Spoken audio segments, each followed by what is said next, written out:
You mentioned that throughout the past few months you've had a lot of time to read and write, and I was pleasantly surprised to learn that you have written a book, and in conjunction with the International Book Festival this week, Okay. right, you are going to launch and publish your book. Can you tell us a little bit more about this venture? Okay. Actually, it's more like a habit. So one of the things of my late father teach me is he asked me to write on daily basis. Every year he will give me a diary, and then he asked me to write on the diary. Actually, as simple as that.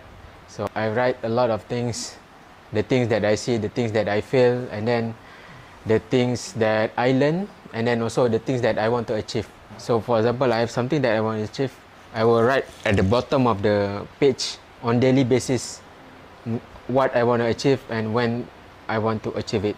So when this thing happened, I think you mentioned something about whether this is more like a therapy or this is, I think it helped me to, at first, of course, the things happen come as a surprise, setbacks, tragedy, trauma, as a shock to me.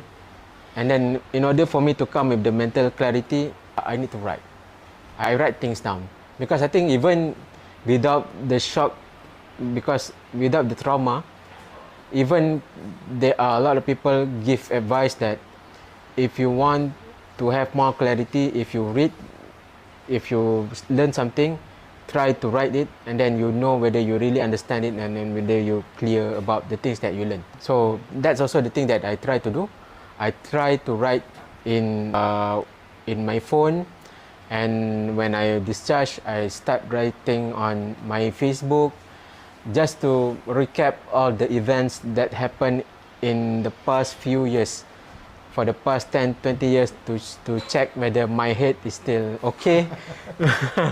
Of course, the doctor said from the report is my head is okay, nothing, no injury, etc. But I tried to do some reflection on that. Even my daughter Dian, at some point she asked me, why are you keep rehearsing and repeating some of the things? For example, yesterday was Aidil Adha, I do like the takbir.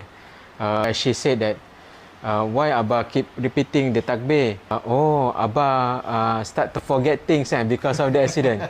I know it's like a dark joke actually, but I think even she thinks because of the accident I might forgetting things. So one of the ways is to write and then to have more clarity, and then actually it's also one of the ways how I try to keep myself positive, to have purpose.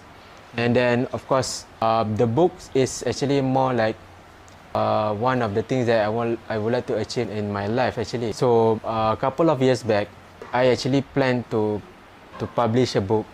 It's more like a gift that a father want to give to his daughters, to Dian, to Dina, and also to my youngest daughter.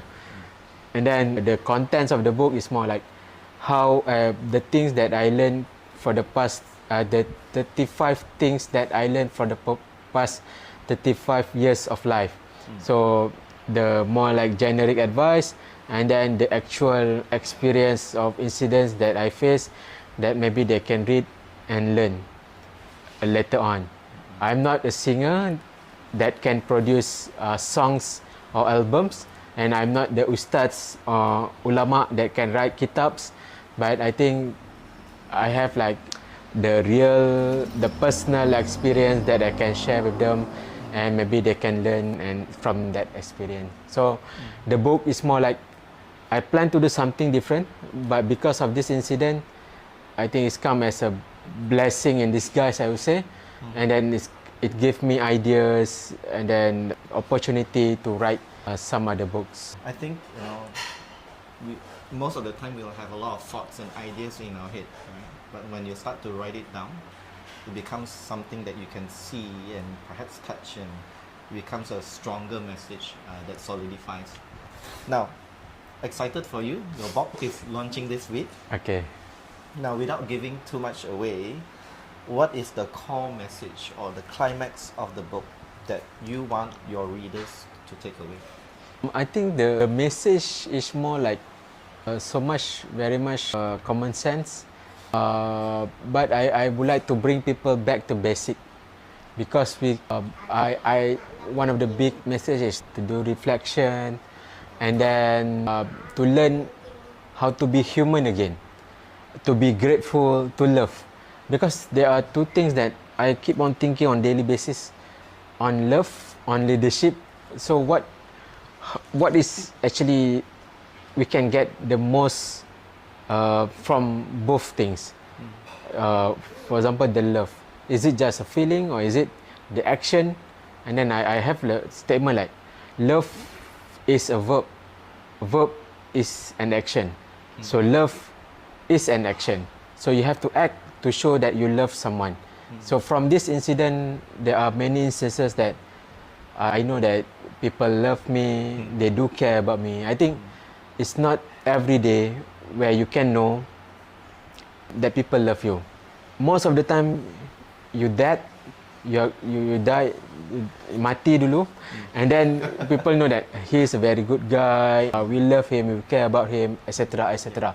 So it's a very rare opportunity, and I got it, and I'm very thankful for that. And it's like a second chance for me to be alive again, and hopefully to be healthy again, to contribute to the family, to the organization, to my organization that I'm working at, to the community, to the nation. And I don't know whether I go beyond the question, but when I write the book, I think it will not be the first and last book. Right. There will be a lot of other books that not only touch about this incident, but there are other things that I have ideas and so on. Yeah. Well, definitely very interesting to learn about the blue light in the middle of the night. Yeah. And your readers will learn about it when they read your book. Okay. Wish you the best in your book launch. Yeah.